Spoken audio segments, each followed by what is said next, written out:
Bonsoir et bienvenue à cette première émission, Le Boudoir. Je me présente. Je m'appelle Tam, c'est moi, votre animatrice pour la soirée.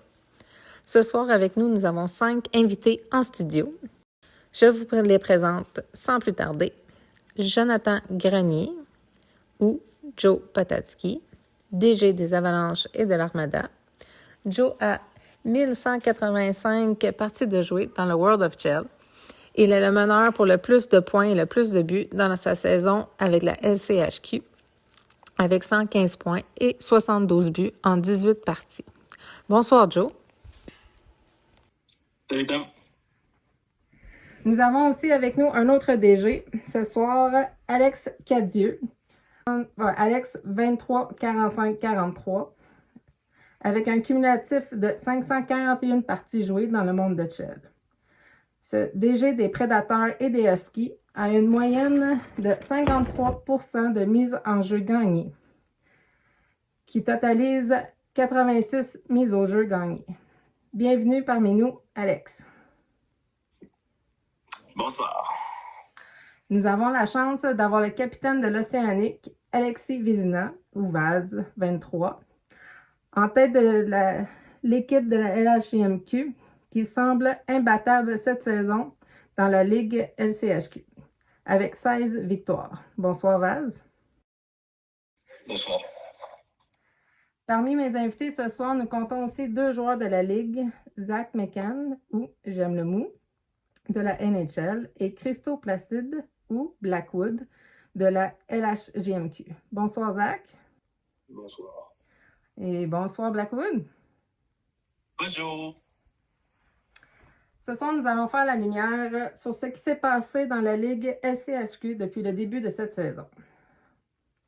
Avec un tour de table, des invités surprises, et nous allons conclure avec vos prédictions pour la finale de la Coupe NHL et LHJMQ. Débutons avec le tour de table. J'aimerais savoir, que pensez-vous de votre saison jusqu'à présent, NHL et LHJMQ? Joe, à toi la parole. Oui, en tant que DG de l'Armada et de l'Avalanche du Colorado, je suis très content depuis le début de la saison, autant de mon draft, autant de mes joueurs. Tous les joueurs en qui j'avais des attentes performent très bien depuis le début de la saison. On est présentement premier dans la Ligue nationale de hockey. On est aussi deuxième à la GMQ. Puis non, c'est ça. Mes attentes étaient quand même très élevées. Là. Je suis quelqu'un qui est compétitif. Puis les joueurs ont tous répondu présent depuis le début de la saison. Donc à date, c'est vraiment très le fun d'être le DG de tous ces bons gars-là depuis le début de la saison. Yes, de mon côté aussi, je te dirais que je suis quand même assez satisfait de mes équipes, autant de la NHL que de la GMQ. J'ai rencontré du bon monde à travers ça. Mon équipe est actuellement, je pense que je suis deuxième dans la NHL, suivi de près de l'équipe des Sharks, puis un petit peu en arrière de l'équipe à Joe, justement, l'Avalanche, qu'on a eu des chaudes rencontres tout le long de la saison. Je te dirais que moi aussi, mon draft, je suis quand même assez fier. Les joueurs ont bien performé. Je suis allé chercher des gros joueurs via le marché des échanges pour améliorer mes équipes. Surtout mon équipe de la GMQ. So, non, en gros, j'ai une belle saison jusqu'à présent. Puis ça va très bien. Merci Alex. C'est sûr qu'au début de saison, on avait eu un petit peu de la misère à bien partir, avec Jeff qui manquait un peu, puis tout ça. Pas de goaler de temps constant, ça a un peu affecté le début de saison, mais on a pu revenir assez fort, même extrêmement fort au courant des dernières semaines. Sinon, j'ai bien hâte aux séries. Je sens que ça va être quand même très serré des deux côtés. Sachant que Armada, c'était les premiers avant nous. Et on a eu toujours des belles rivalités quand on jouait contre. Hâte à la suite. Notre saison pour avec les Canadiens, je la trouve assez surprenante et satisfaisante. Parce qu'au début, je voyais les autres drafts qui ont été faits. Je pensais qu'il allait y avoir énormément de compétition, il y en a aussi. Mais oui, je trouve qu'on se débrouille bien depuis le début. Je pensais pas qu'on allait rivaliser avec les autres grosses équipes dans les hauts classements. C'est bien, merci. On va terminer ce premier tour de table avec Blackwood. C'est à toi. Ouais, moi, là, je la trouve aussi, mais forte quand même comme saison. En même temps, notre début de saison a pas mal été catastrophique. On a eu des problèmes avec les équipes, notre équipe, le line-up. Mais avec Biggie, on s'est pas mal tout repris. On a trouvé des stratégies, puis ça a quand même bien été. Puis là, on est rendu premier de la division, puis on essaie d'aller encore plus loin qu'on peut. C'est bien. C'est conclu le premier tour de table. On va enchaîner maintenant avec une autre question. Selon vous, quelle équipe a eu le meilleur parcours de la saison jusqu'à maintenant? Joe, selon toi? C'est difficile à dire avec la saison actuelle, mais moi, ce que je voulais dire par rapport à ce point-là, c'est que je suis fier présentement des 4 premières équipes NHL qui participent aux séries actuellement, qui sont dans le classement pour les séries. Parce que quand on regarde le tableau aussi à la GMQ, mais ça reflète aussi la qualité des DG que nous sommes. Je veux dire, les équipes sont toutes en série ou prêtes. Il y a eu des transactions qui ont eu beaucoup d'impact depuis le début de la saison. Mais sinon, ça, je suis quand même fier en général. Là. C'est sûr que j'ai un parti pris pour mon équipe, là, pour le parcours jusqu'ici. Mais je suis quand même très fier de la compétition qu'on a depuis le début de la saison. Puis c'est ça qui nous anime. Là. Je veux dire, on a du fun à affronter des grosses équipes. Fait que je voulais féliciter tout le monde pour cette participation. Bien, merci, Joe. Meilleur parcours, je te dirais, c'est dur d'enlever à Boston ce qu'ils ont accompli depuis le début de la saison.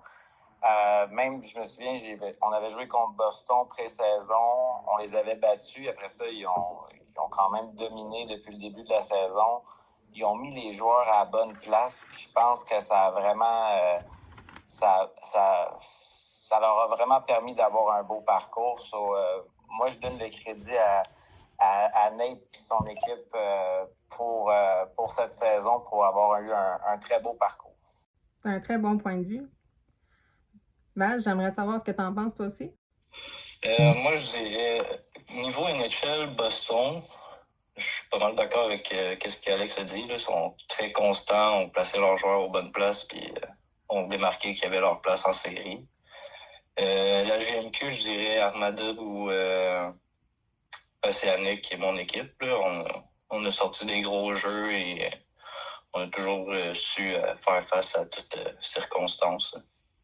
Je te dirais c'est pas mal ça pour les équipes, je trouve, qui ont sorti des grands jeux au courant de la saison. C'est un très bon point. Zach, selon toi? Selon moi, les 4 premières équipes ils ont eu des très beaux parcours. Mais je trouve que l'équipe qui sort le plus du lot, ce serait Boston. Ils ont maintenu leur cadence de 0 défaite pendant quand même un long moment. Puis ça, c'est l'équipe qui rajoute une pression à affronter durant les séries.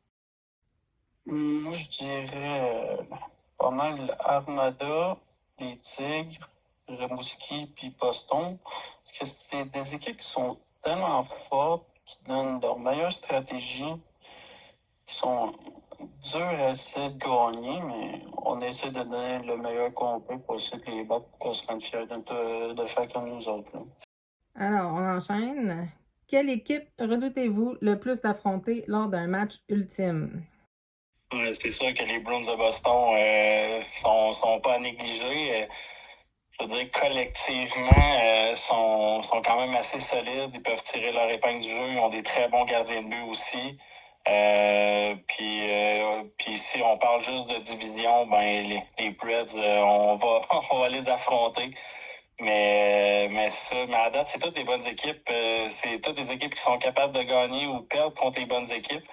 Mais c'est sûr que l'équipe que je redoute le plus, si jamais j'ai à l'affronter en finale, ça va être les Bruins de Boston.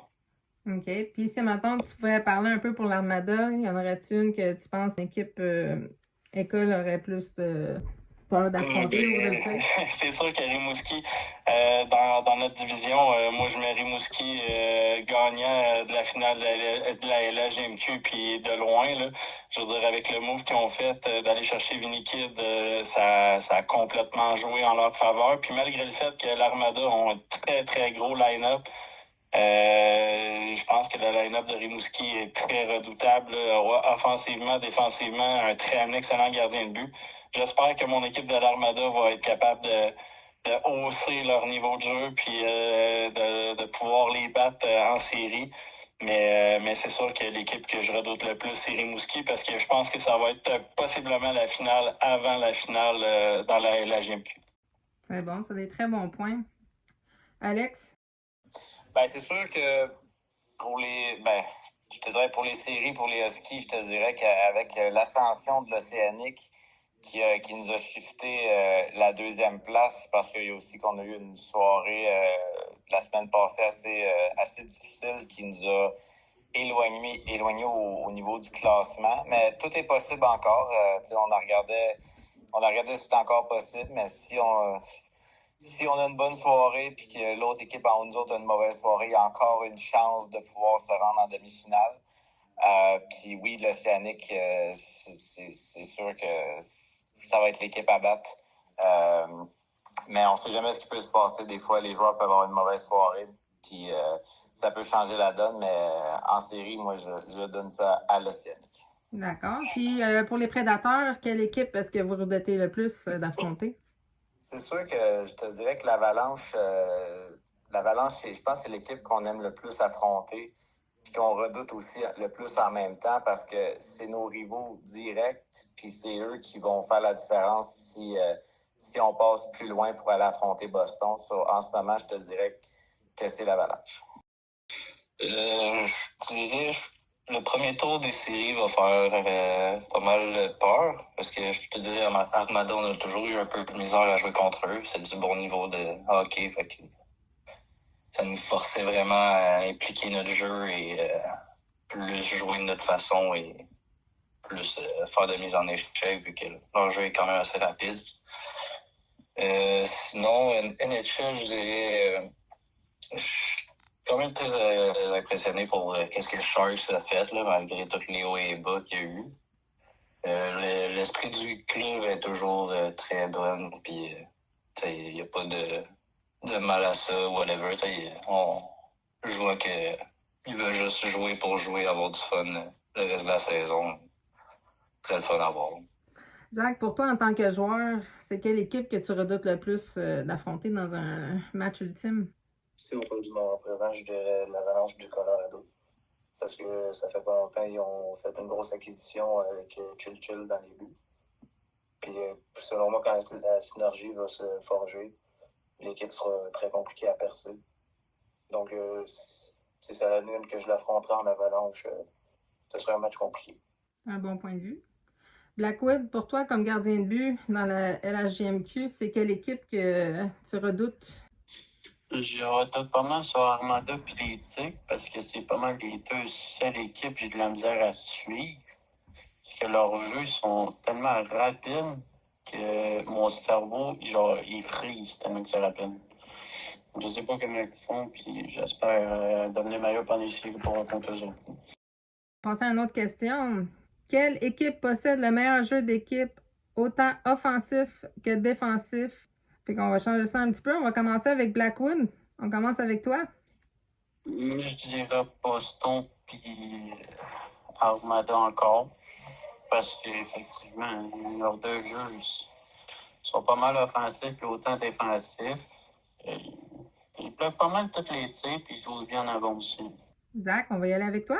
Pour moi, l'équipe la plus complète offensivement autant que défensivement, je dirais les Prédateurs de Nashville. Parce que si on regarde les stats, c'est l'équipe qui accorde le moins de buts durant toute la saison. Puis ils ont des joueurs largement capables de marquer des buts aussi. Donc pour moi, c'est l'équipe la plus complète. J'irai avec l'Océanique, surtout formation complète avec Jeff, Vinny puis moi. Mon petit frère et moi, ça fait depuis des années qu'on joue ensemble, fait que c'est très facile notre style de jeu, on le comprend puis on se complète. Puis Jeff, c'est notre petit mouton noir, puis qui passent sous le radar là, un peu. Là, comme on sait tous qu'il y a un niveau NHL, mais avec moi puis Vinny qui est top 1 et top 2 dans les points à la GMQ, on est quand même assez très redoutable. Ensuite, on va y aller avec Joe. Pour la Ligue nationale de hockey, je trouve que c'est très difficile parce que les équipes pratiquent des styles de jeu qui sont quand même assez différents. Juste par les Bruins de Boston, c'est une équipe qui est très axée sur le défensif avant l'offensif. Ils marquent quand même beaucoup de buts, mais c'est très axé sur les contre-attaques. Donc si les attaques sont très pas mauvaises en soi, mais si un mauvais contrôle de puck ou ils vont profiter de chacune des erreurs de chacune des équipes qu'ils vont affronter. C'est pour ça que je trouve que Boston sont redoutables dans ce sens-là, parce que tu n'as pas le droit à l'erreur quand tu fonces avec la puck. Les Preds, un très bon ballon, tu sais, c'est possiblement la meilleure équipe défensive actuellement, un excellent gardien de but. Eux aussi, là, système de jeu quand même assez défensif. L'offensive tend un peu à travailler quand même, mais ils sont capables de scorer des buts au moment opportun, puis ils trouvent une façon de gagner les matchs qui sont serrés. Puis nous, de notre côté, Avalanche, on essaie de trouver ce ballon-là parce qu'on a possiblement la meilleure attaque de la Ligue. Mais on essaie de trouver une façon pour être mieux défensivement. Puis les Canadiens de Montréal, présentement, c'est un peu la même chose que nous au niveau de cette situation. Là, c'est de trouver un ballon entre l'offensif et le défensif. Mais ça, on joue tellement des styles complètement différents que j'ai de la misère à déterminer s'il y a une équipe qui est plus complète qu'une autre d'un côté. Puis dans la LHGMQ, c'est sûr que l'Océanique, niveau ballon, une équipe très offensive. Sinon, côté offensif-défensif, c'est ça. L'Océanique, je leur donne la palme. Puis mon équipe, l'Armada, ils font un très gros effort pour s'améliorer défensivement. Très bonne attaque aussi. Donc, toutes ces équipes-là ont quand même un bon potentiel. C'est bien. Quel joueur est le plus sous-estimé et qui vous a le plus impressionné, NHL et LHJMQ confondus? LNH, j'ai pas tant de surprises. C'est sûr qu'Epic Knox a changé l'attaque de Boston. Là. On avait réussi à battre Boston dans les matchs pré-saison, puis avec les changements de position, Psycho comme goaler aussi a fait un très bon travail pour les Bruins de Boston. Je pense que c'est des joueurs qui ont été sous-estimés. Là. Je veux dire, il y a des très bons joueurs comme J'aime le mou, Alex Nadeau. Mais si on regarde là, en termes peut-être sous-estimés, qui sont peut-être descendus un peu plus bas au niveau de la draft, Psycho puis Epi au niveau des Bruins de Boston, sont des belles surprises pour moi dans la Ligue nationale cette saison. Puis sinon, dans la LHGMQ, celui qui m'a surpris le plus, puis ça a été mon dernier choix au total, c'est Ice Ranger.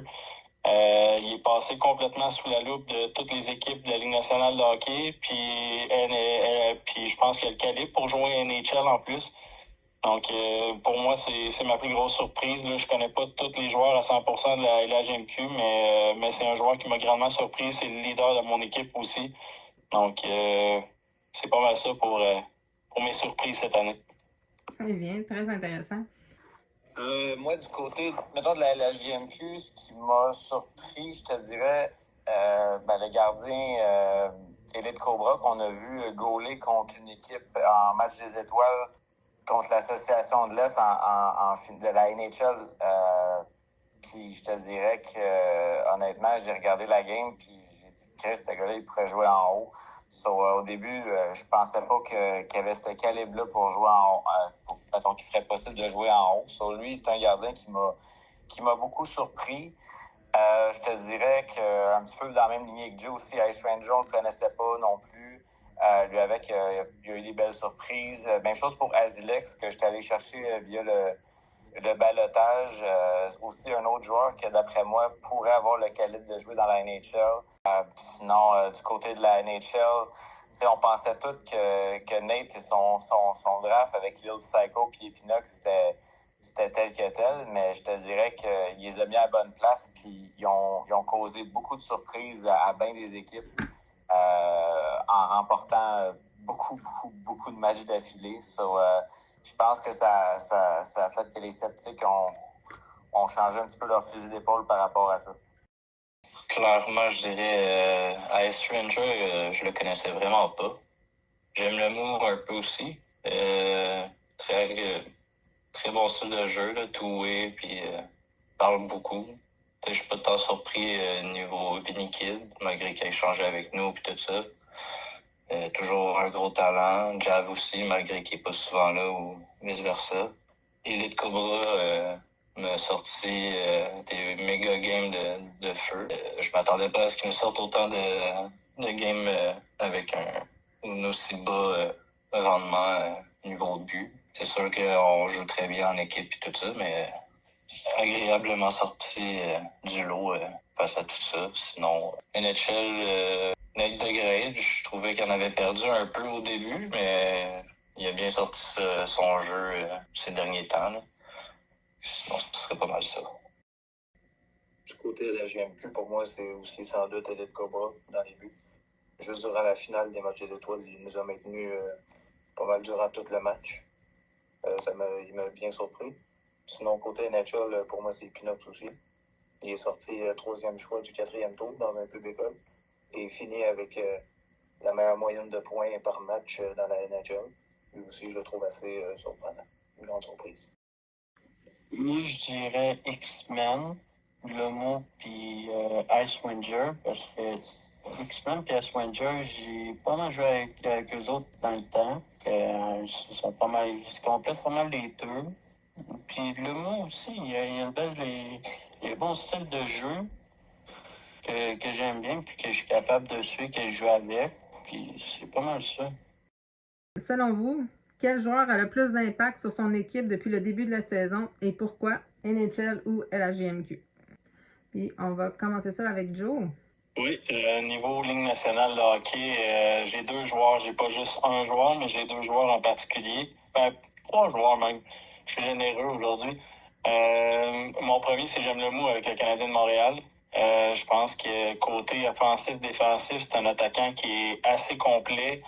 Puis ça l'explique en grande partie aussi. Là, c'est sûr que Bigot elle a volé beaucoup de matchs quand même. Mais son côté complet, sa façon de marquer des buts aussi a beaucoup aidé le Canadien de Montréal à percer les séries. Côté de Boston, Lazanik the Great, mon grand chum Nico. Pour vrai, c'est le meilleur défenseur défensif du jeu. Selon moi, là, un top 10 NHLer complet, là, je veux dire en termes de talent offensif, défensif, capable d'éteindre tous les feux.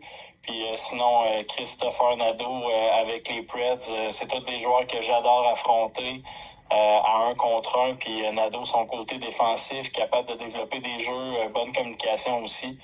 Puis c'est ça, c'est des joueurs que j'adore affronter soir après soir. Puis côté LHGMQ, c'est sûr que côté redoutable, Azilex en termes de marquage de but, Vinny Kid, Ice Ranger en termes de fabricant de jeu, Elite Cobra dans les nets.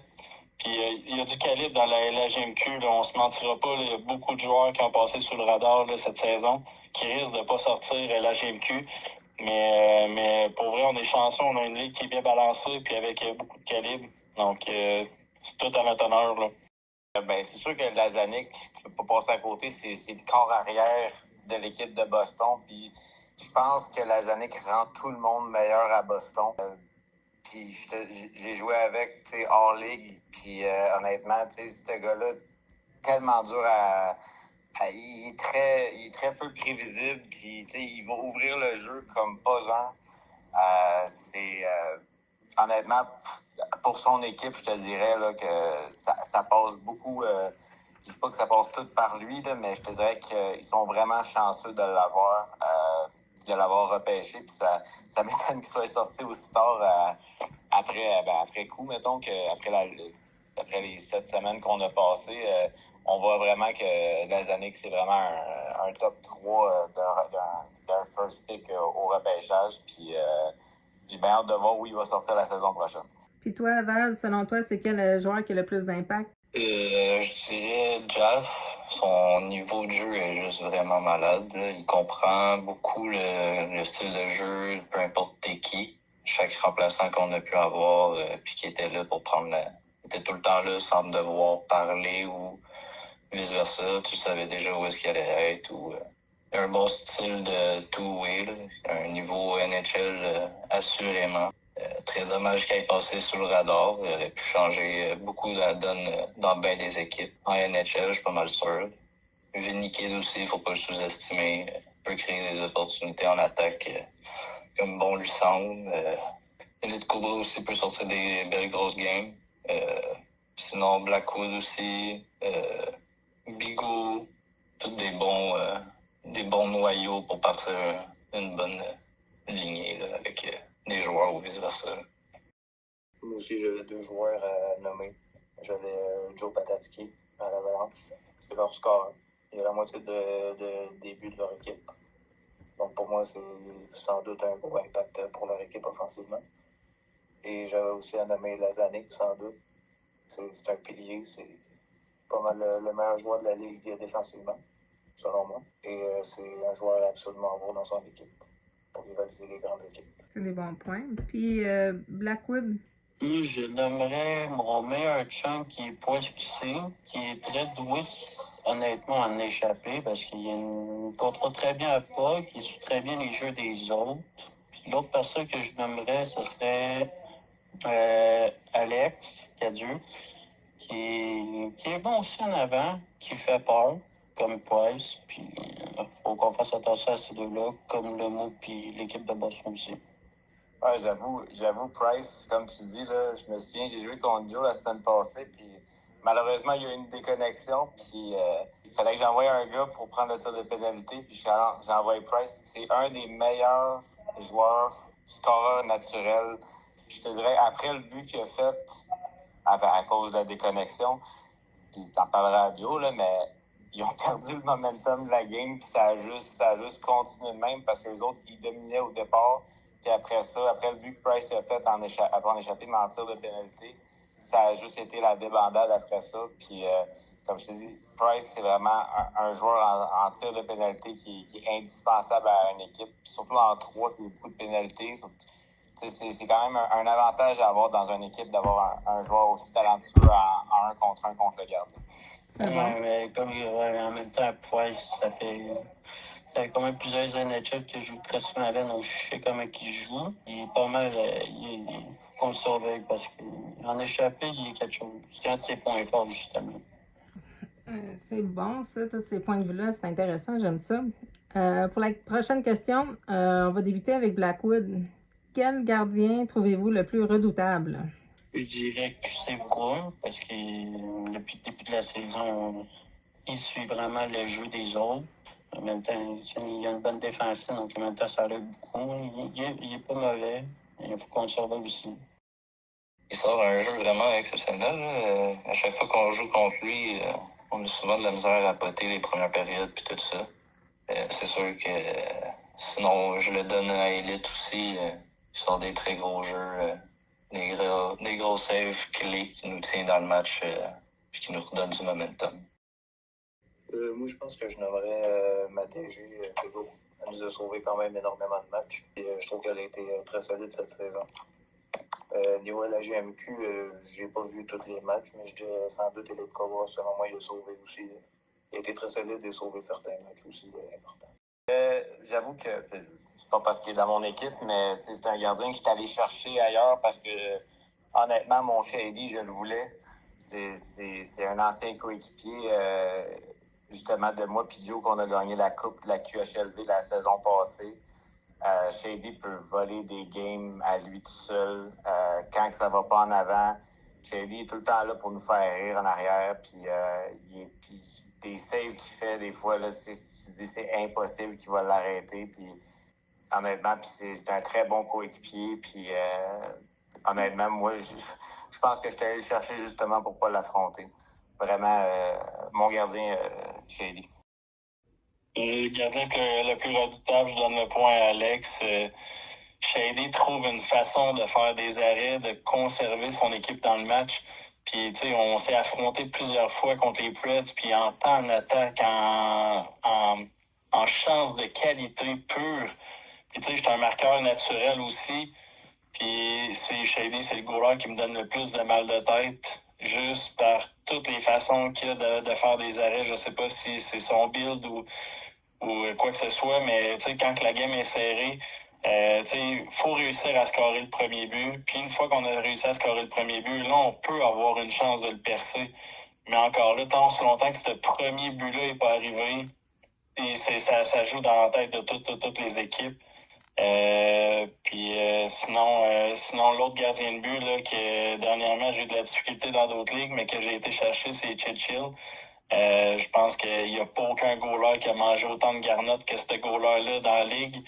Je pense qu'il sentait le brûler quand je suis allé le chercher. Fait que là, il commence à se rafraîchir un peu. Il mange peut-être le tiers des shots que qu'est-ce qu'il mangeait par game. Mais Chill aussi a la capacité de faire des gros arrêts au gros moment. Mais mon vote va vers Shady là, pour avoir gagné une coupe avec lui. Puis je pense que c'est le goaler qui m'a laissé le moins de chance. Mais j'ai eu des grosses chances de qualité pour scorer contre lui. Puis à toutes les fois, il a trouvé une façon de faire l'arrêt. Fait que chapeau Shady. C'est bon. C'est intéressant, ça aussi. Est-ce que l'arrivée de Chill au Colorado va faire un gros impact? Alex, oui, on va commencer avec toi. Vas-y. Et ceci, quand j'ai vu ça, là, j'étais en tabarnak.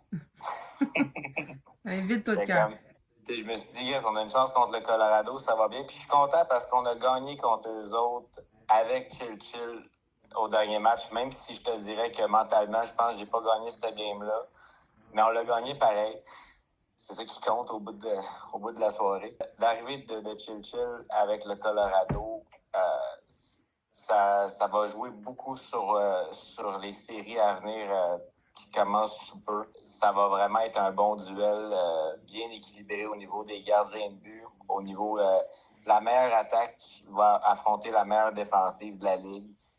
Moi, si j'aurais regardé cette game-là, je voudrais pas la manquer, cette série-là, parce que je pense qu'on va avoir ça va être un jeu d'erreur rendu là. Ça va être le premier qui fait une erreur qui va perdre l'avantage.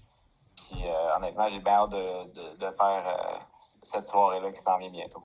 Je dirais, c'est sûr que ça va ramener un style de jeu totalement différent. Tu peux avoir un goaler que tu peux être sûr il va pouvoir te voler des games quasiment. Reste qui était top 7 aussi là, dans le World of Shell récemment. Fait que ça rentre en compte, ça met de la pression aux adversaires puis tout ça, pour avoir quand même un top 7 mondial arriver l'autre bord avec une équipe très offensive en avant de lui. Puis, ça peut être très compliqué pour les prochaines équipes qui vont affronter.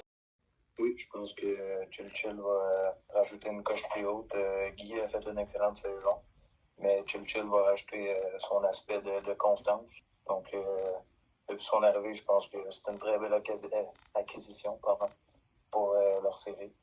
Leur équipe a rendu une coche plus haute au niveau solidité. Selon toi, Blackwood? Moi, je dirais que il y a un potentiel caché, un gros talent caché que d'autres équipes qui ont pas pensé d'aller chercher. Mais à cette heure, vu qu'il est à Colorado, à cette heure, il faudrait pas mal se méfier quand on va jouer contre Colorado. Joe, l'arrivée de Chill dans ton équipe, ça va-tu créer un gros impact selon toi? Je pense que oui. Peut-être pour avoir joué avec Chill dans une autre ligue, j'avais fait le même type de transaction un peu. J'avais fait une transaction pour aller... en fait, j'ai même pas fait de transaction. C'est que j'avais fait une transaction pour aller chercher Shady. Puis vu que Shady était plus ou moins disponible, j'ai droppé Shady pour signer Chill. Puis quand on avait notre line-up complet avec Chill dans les buts, on n'a jamais perdu un match. Puis c'est quelqu'un qui est motivant, qui communique énormément, peut-être même des fois trop, mais qui amène une vibe à l'intérieur de l'équipe, qui motive l'équipe. Puis quand il fait un gros arrêt, il réussit à rassembler puis à amener tout le monde. Fait que moi, je pense que oui, c'est sûr qu'il va avoir un impact en série. Puis ça va être à concrétiser tout ça au final. Hey Joe, Oui, à date, t'en as-tu une défaite avec Chill? j'en ai une défaite avec Chill. Contre qui? Contre les Preds. Ah ben, gadon. Mais comme je te dis, j'ai hâte de te réaffronter sans déconnexion, sans rien, avec momentum dans le tapis. On vous laissera pas de cadeau. Fait qu'on est maintenant rendu à ma dernière question pour le tour de table. Qu'avez-vous pensé des échanges jusqu'à présent? On va commencer avec toi, Joe. Moi, l'échange qui me perturbe le plus, c'est l'échange Psycho contre Gamer en crise. J'enlève rien à Gamer, c'est un excellent joueur. Mais c'est ça, faire un changement dans une équipe qui allait si bien. J'ai hâte de voir pour la chimie d'équipe comment ils vont réussir à se retrouver à l'intérieur de ça. Peut-être que ça fait juste confirmer qu'ils veulent avoir l'équipe la plus défensive de la ligue. Mais c'est une transaction qui me perturbe parce qu'ils peuvent jouer leur saison sur cette transaction-là. Mais sinon, les DG qui ont fait des transactions ont fait des bons moves. Alex avec Shady, une excellente transaction. Mais c'est ça, j'ai hâte de voir Boston, comment ils vont répondre au bout de la ligne avec cette transaction-là. On va reparler de Chill. Non, grosse acquisition pour se renforcer pour les séries du côté de l'Avalanche. C'est sûr que ma transaction, je suis bien fier d'avoir été chercher mon chum Shady du côté des Sharks. Même chose pour mon acquisition avec Azilex pour renforcer mon club, la JMQ. Sinon, des transactions qui ont aidé, Vexor, il a beaucoup changé d'adresse aussi, l'équipe des Kings. Justement, ils nous ont battus la semaine passée. C'est tous des petits échanges que, d'après moi, ils ont fait qui a amélioré les équipes. C'est sûr que l'échange de Goulet contre Vinikid du côté entre le Phoenix puis l'Océanique, c'est sûr que ça a beaucoup changé la donne du côté de la JMQ. Puis je vais dire aussi comme Joe, Gamer, c'est un de mes chums aussi. J'ai joué 2 saisons complètes avec lui dans une autre ligue.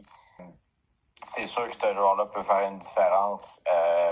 Puis ça va rester à voir de qu'est-ce qui va se passer avec Boston en série contre Montréal avec ce joueur-là dans leur équipe.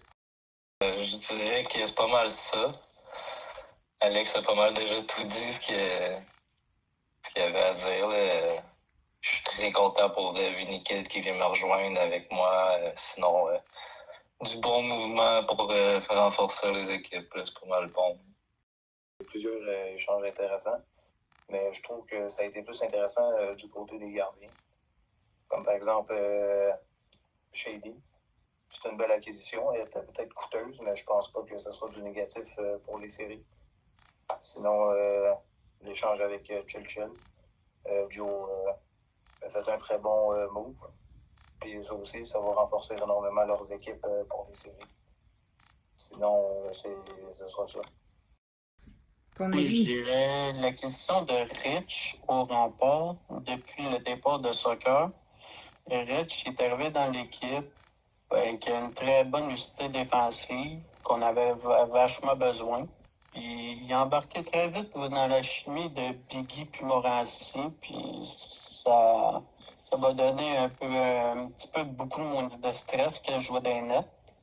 Puis j'espère que ça va te faire assez longtemps, surtout dans les séries. Très intéressant, merci beaucoup. Bien, ceci me fait autour de table. Merci pour vos réponses. Nous avons des invités surprises ce soir. Malheureusement, ils ne pouvaient pas tous être présents. Par contre, nous avons réussi à les rejoindre. Nous avons Bigot en direct avec nous. Bigot est le DG des Canadiens et le gardien de but, avec une moyenne de 0,77, une fiche de 12 victoires et de 1 blanchissage. Bonsoir Bigot. Personne ne vous voyait en série au début de la saison. Qu'avez-vous à dire aux sceptiques? Bonne question, Tam. À vrai dire, pour ceux qui étaient sceptiques, ça m'importe peu. Moi, j'avais confiance en mon équipe, puis je sais qu'il y avait une belle chimie entre ces personnes-là, fait que je croyais déjà en eux. Fait que pour ceux qui croyaient pas en nous, ben moi, désolé, j'avais déjà confiance en nous que j'allais me rendre en série, puis j'ai confiance en mon équipe, fait que c'est ce qui compte le plus selon moi. La clé du succès, c'est de choisir des gens avec qui on peut s'entendre, puis avec qui il y a une bonne chimie. Sur ce, bonne soirée. Je trouve que c'est une belle réponse, honnêtement, parce que, tu sais, Bigot, si tu regardes son équipe depuis le début de la saison, elle n'a pas fait de mouvement elle est allée avec qu'est-ce qu'elle avait, puis elle a réussi malgré tout à percer puis à se rendre elle va se rendre en série avec ce qu'on voit en ce moment. Moi, je pense que c'est tout à son honneur. Oui, ça fait juste confirmer qu'au-delà du talent, ben, la chimie, elle peut avoir un meilleur impact. On en parlait avec Alex au début de la saison, puis on faisait partie des sceptiques, comme quoi que c'était pour jouer entre eux puis Washington, puis au final, ben le talent, c'est beau, mais au final, c'est la chimie qui a eu plus d'impact sur la durée. Puis ça place le Canadien en série, puis ça place Washington en dehors des séries. Donc, une petite leçon pour les prochains DG qui vont être dans la ligue. Sans plus tarder, nous allons passer au premier appel avec Coyote. Nous avons la chance de parler avec Coyote Fastueux, un gardien de but qui s'est démarqué avec sa moyenne de 0,766, ses 12 victoires et 5 blanchissages, dont un par forfait. Bonsoir Coyote. Avec un début de saison en dents de scie dans les Sharks, causé par le départ de Sequel et de Costaud, comment as-tu trouvé cela de reprendre une équipe mi-saison? Bonsoir Tam. Comment je pourrais dire ça? Ça n'a pas été évident de reprendre l'équipe parce que justement, moi, personnellement, je connais pas tous les joueurs. Ça l'aide pas beaucoup. J'ai jamais fait ça auparavant, fait que c'est pas évident, c'est poser des questions, c'est d'essayer de se conformer. Surtout quand oui, moi j'étais gardien de but puis j'étais pas DG, fait que les règlements, je les ai pas lus. Mais je m'arrange pour être le plus honnête possible dans tout, puis de pas dérager au règlement non plus. Puis essayer de trouver des joueurs pour être capable de rebâtir une équipe, c'est pas toujours évident parce que là, tu choisis des joueurs, la chimie est peut-être pas tout le temps là. Il y a des joueurs qui ne tiennent pas leur positionnement, il y en a d'autres que tu sais, fait que choisir du monde pour faire une équipe, c'est pas facile. Surtout quand le monde se connaisse pas trop. Mais c'est ça, c'est pas facile, puis je dirais que ça prend de la pratique entre les joueurs pour être capable d'avancer, mais il y a un gros plus, c'est que personne ne chiale dans le chat. Personne s'envoie chier. Fait qu'au moins, ce côté-là, ça va, c'est bon. Fait que, ouais, pas facile, mais depuis que je l'ai pris, je vais aller jusqu'au bout parce que j'aime pas ça lâcher quelque chose que je commence en tant que tel, là. Fait que, c'est ça. C'est sûr, moi, on me l'a proposé de reprendre le club, là, mais j'avais décidé de pas le reprendre parce que de base, je voulais vraiment jouer avec mon petit frère. Fait que, tu sais, de base, moi, c'était sûr que c'est non. Malgré que j'avais pas eu à jouer avec mon petit frère, je pense pas que j'aurais eu le courage de le repogner quand même. Surtout sachant qu'il y a eu pas juste Sequel qui est parti quand Coyote a repris les rênes, mais il y a aussi le Best NHL qui est parti, qui était comme une des dernières échanges que Costaud avait fait avant. Fait que, moi, je trouve qu'il a fait un très beau travail malgré tout. Là. Il a ramené des joueurs qui savaient qu'il y aurait eu du fun à jouer avec Pavel, Sam, puis Zach. C'était pas mal plus ça, je pense, qu'il visait, là, plus avoir une bonne chimie, une bonne ambiance au lieu de focusser à performer. Moi, je te dirais, tu sais, Coyote, c'était mon gardien avant que j'échange ça pour Chevy, puis je pense que je l'ai un peu échangé aussi un petit peu aussi à contre-cœur parce que c'est quand même lui qui m'a permis de me rendre où je me suis rendu. Je te dirais que malgré le fait que l'avoir échangé, ça l'a affecté un petit peu au niveau de pas de sa confiance, mais genre dans le sens que je pensais finir la saison avec les Preds. Puis de voir qu'après ça, après l'avoir échangé, déjà que c'est un petit coup dur, après ça, qu'il doit reprendre l'équipe après tout ce qui est arrivé aux Sharks, je pense vraiment, c'est vraiment chapeau pour Coyote d'avoir accompli ça. Pour finir la saison, puis pour nous aider par le même fait, puis de quand même garder une équipe qui continue à gagner des fois des games ou quand même nous donner une adversité quand même. Je trouve qu'il a bien fait les choses. Chapeau à mon ami Coyote. Nous avons Hurlement, DG des Kings, en attente sur la ligne. Permettez-moi de lever mon chapeau à ce DG qui a débuté sa saison en tant que joueur et a dû changer pour gardien pour combler le manque dans son équipe. Avec une fiche de 0,677 de moyenne et de 7 victoires, bonsoir Hurlement. Après le repêchage, vous avez eu un coup dur en perdant vos 2 premiers choix. Dans quel état d'esprit est-ce que vous êtes mis pour surmonter cette épreuve?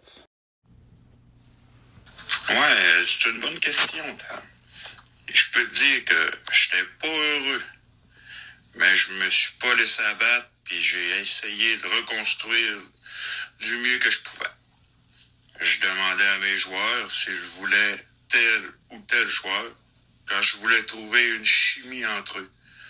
Vu que moi, je suis gardien, mais je me suis dit que avec la tuile qui nous est tombée sur la tête, on s'est quand même très bien débrouillé. C'est vraiment plate qu'est-ce qui est arrivé en début de saison pour notre cher ami, parce que ça aurait changé complètement le portrait de la division. Je pense qu'il avait fait un excellent draft à la base, puis il a su se relever.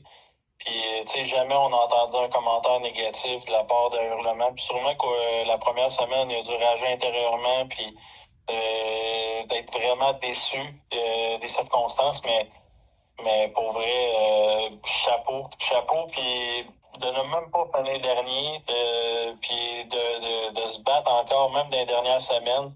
Je pense que beaucoup de DG auraient à prendre exemple sur lui, tu sais, de jamais lâcher, de continuer, puis d'avoir cette mentalité-là, puis ça fait juste dire qu'après ça, ben, il va revenir déjà la prochaine saison, puis les joueurs vont vouloir jouer pour lui parce que c'est un DG qui va vouloir se battre jusqu'à la fin. Donc, chapeau Hurley.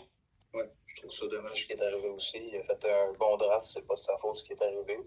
Mais j'ai beaucoup aimé le fait qu'il a été déterminé pour continuer à rebâtir l'équipe.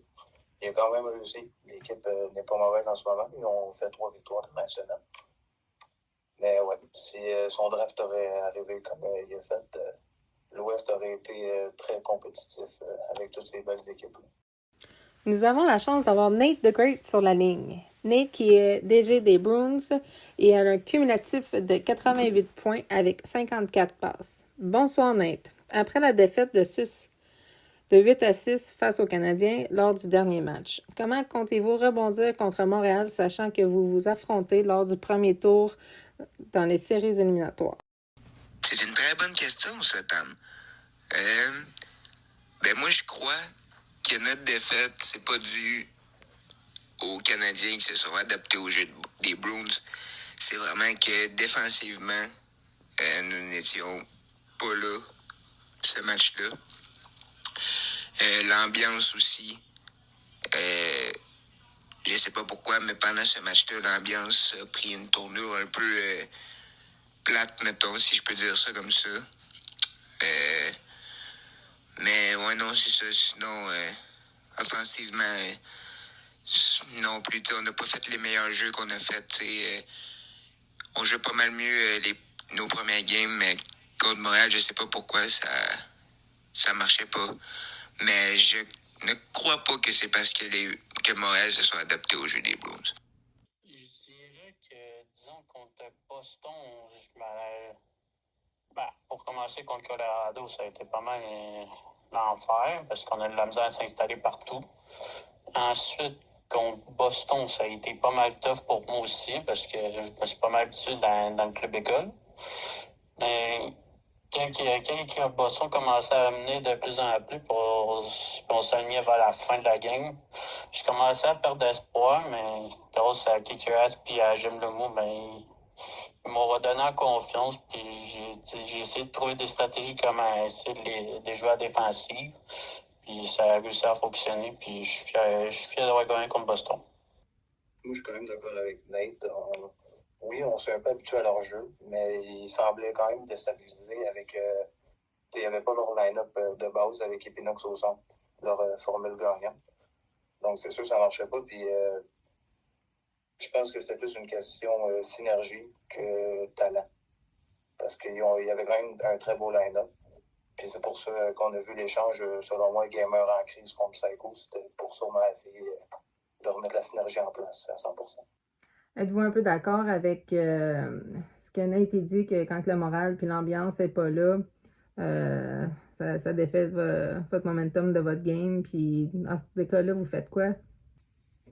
Moi, c'est pour essayer, genre, calmer ça, je me mets, je prends une grande respiration, puis après ça, j'essaie de trouver des stratégies sans dire un mot. Puis après ça, j'en parle après, juste pour voir si ça fonctionne avant. Puis après ça, je regarde ce que ça va donner. Puis ça fonctionne la plupart du temps aussi. Ben moi, je te dirais que, c'est sûr que j'ai pas eu de game vraiment assez... des mercy, j'en ai pas eu, mais des games que l'autre équipe gagne par plus que 2, 3, 4 buts, puis là, rendu là, peut-être pas que t'es découragé, mais tu sais que tu vas pas gagner. Sur le fond, rendu là, tu essaies de mettre un petit peu d'humour là-dedans, puis, on en fait un pour la forme, ou quelque chose, genre, tu essaies de rendre ça drôle, puis, tu peux pas toutes les gagner, tu peux pas toutes les perdre. C'est important de garder quand même une bonne humeur au sein de l'équipe en craquant des jokes, peu importe. Puis d'enlever un petit peu de sérieux là-dedans quand tu sais que c'est vraiment inatteignable. Puis sinon, des fois, on sait jamais, ça revient un petit peu, puis tu reviens dans le game s'il reste assez de temps. En trop, là, ça peut virer sur un dizaine une game, puis je dirais, c'est de rester positif pendant toute la game, puis juste d'avoir du fun, puis de se rappeler qu'on est là pour jouer au hockey, puis avoir du fun à la gang, puis ça ressemblerait à ça pour moi. C'est le temps pour notre dernier appel de la soirée. Annick, la capitaine des Voltigeurs, avec une saison difficile, elle a quand même une moyenne de 0,620 avec 28 tirs en moyenne par but par match. Bonsoir Annick. La saison des Voltigeurs a été difficile. Quelle était l'atmosphère au sein de votre vestiaire durant la saison et quel effet votre nouveau joueur, Pietrangelo, a eu sur le groupe? Oui, en effet, Tom, les Voltigeurs ont eu une saison très difficile, mais l'atmosphère au sein de notre room était impeccable. Mes joueurs avaient un moral d'acier. Ils revenaient comme si c'était des nouvelles semaines à chaque semaine pour venir chercher des victoires avec le même positif. Donc, c'est pour ça que j'ai décidé de faire un move d'appeler mon DG pour qu'il puisse signer Pietrangelo. Pour pouvoir avoir un défenseur et peut-être aller chercher quelques victoires pour mes joueurs qui nous ont fait acte de présence chaque semaine avec le même enthousiasme. Et ça l'a aidé parce que ce joueur-là a une attitude impeccable. Il a même donné un petit boost à mes joueurs en rentrant dans le room. Et je peux le citer, la première phrase qu'il nous a dit dans le room en rentrant, c'est « Pour une équipe qui reste quand même avec 0 victoire, j'ai jamais vu ça. Chapeau à vous, vous méritez pas de finir avec 0 victoire. Vous vous êtes battus toute la saison et ça paraît. » Juste ce petit message qu'il a écrit a donné beaucoup de boost à mon équipe. Donc, c'est pour ça qu'on est allé chercher la semaine passée notre première victoire. Puis ça, je pense, ça leur a fait du bien. Là.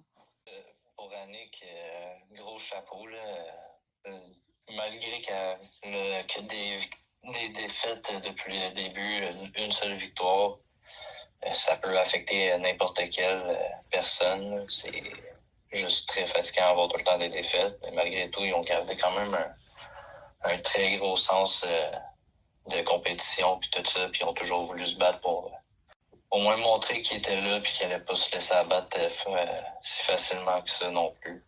Chapeau pour Annick, pour toute l'équipe là, avec Pietrangelo. Je l'ai eu comme remplaçant une soirée puis très fort comme joueur et peut ramener beaucoup de positivisme dans une room. Moi, je dirais chapeau pour Annick, qui n'a pas jamais espoir. Elle est bonne goaleuse. Il y a une belle chimie de rigolade dans son équipe. Puis depuis l'arrivée de Pietrangelo, qui va nous faire pas mal peur à tous, Je dirais, on va faire qu'on se méfie pas mal beaucoup parce qu'il est pas mauvais, c'est un top def, puis je sais pas mal vraiment c'est qui. Puis chapeau pour Annick. Lâche pas. Ouais, non, c'est sûr que c'est plate d'avoir une saison avec juste des défaites. Mais garder le cap par rapport à ça, c'est sûr que c'est admirable quand même.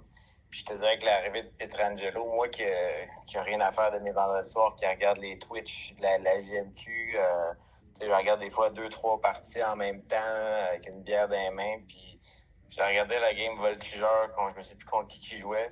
Puis je regardais Pietrangelo jouer, les décisions qu'il prenait, l'ouverture du jeu qu'il créait, puis tout ça. J'étais comme, Chris, ce gars-là, il pourrait jouer à NHL, tu sais.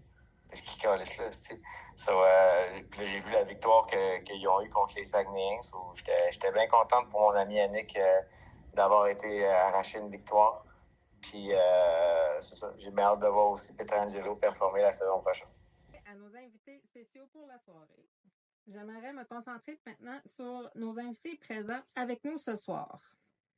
Je voudrais débuter ceci avec Blackwood. Tu es le gardien des remparts.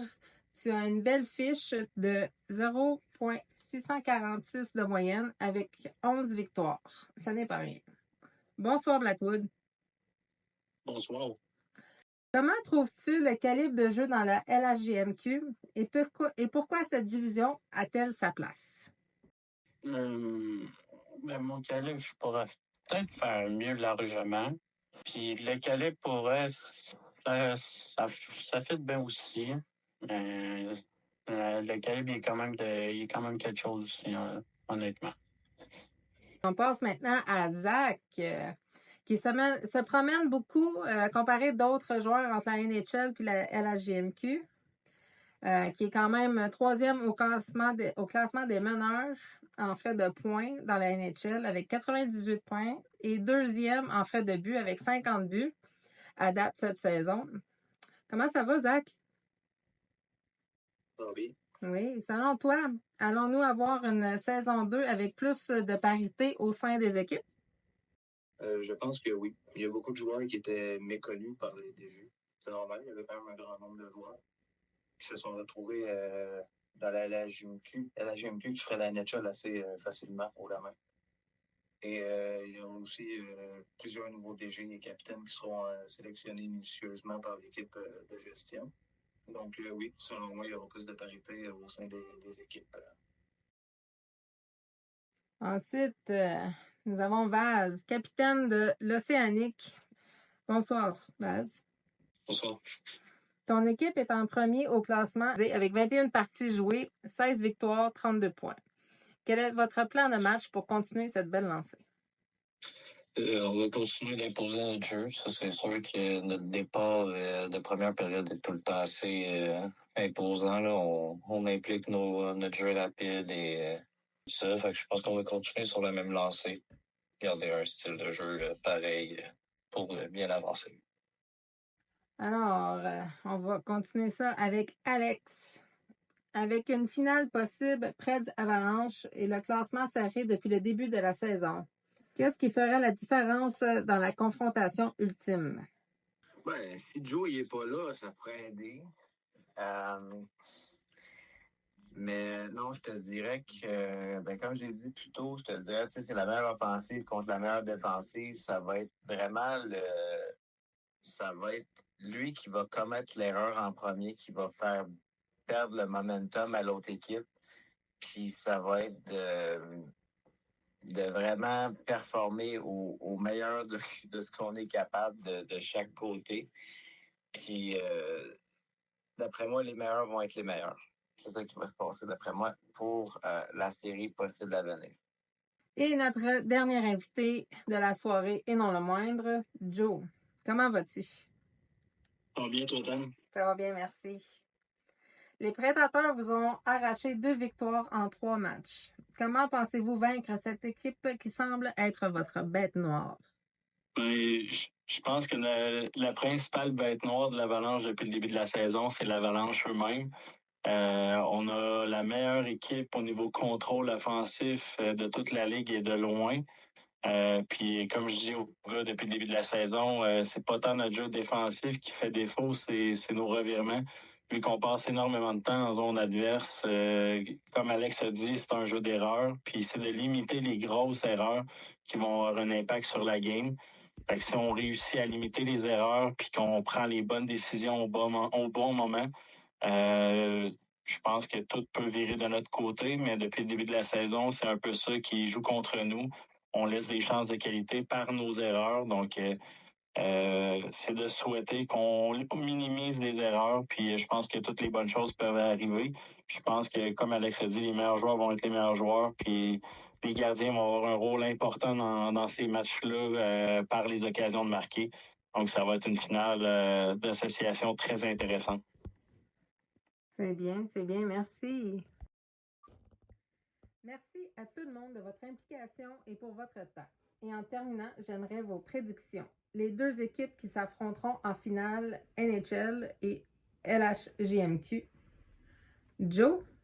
Oui, pour la Ligue nationale de hockey, je prédis une finale Avalanche et Bruins de Boston.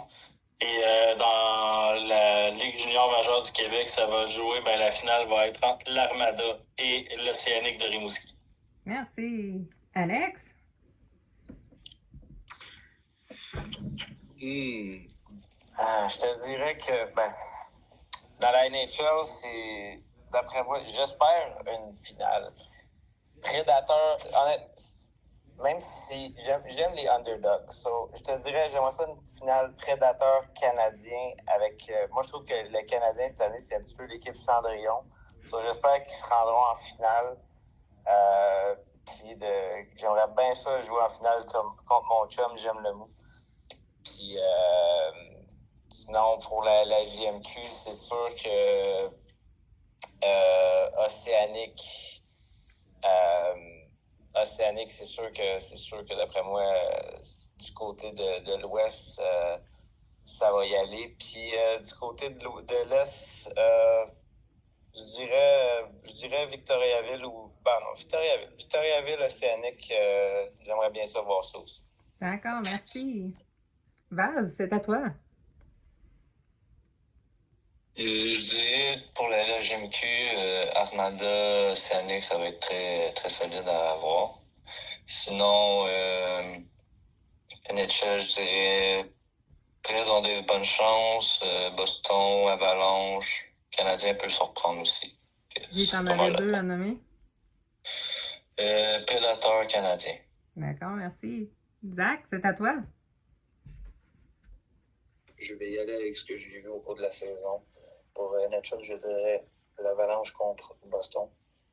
Et côté de la GMQ, je dirais l'Océanique contre les Remparts. Merci. Blackwood, c'est à ton tour. En finale, je dirais Montréal contre Avalanche. Puis en Québécois, d'abord, je dirais Rempart puis Rimouski.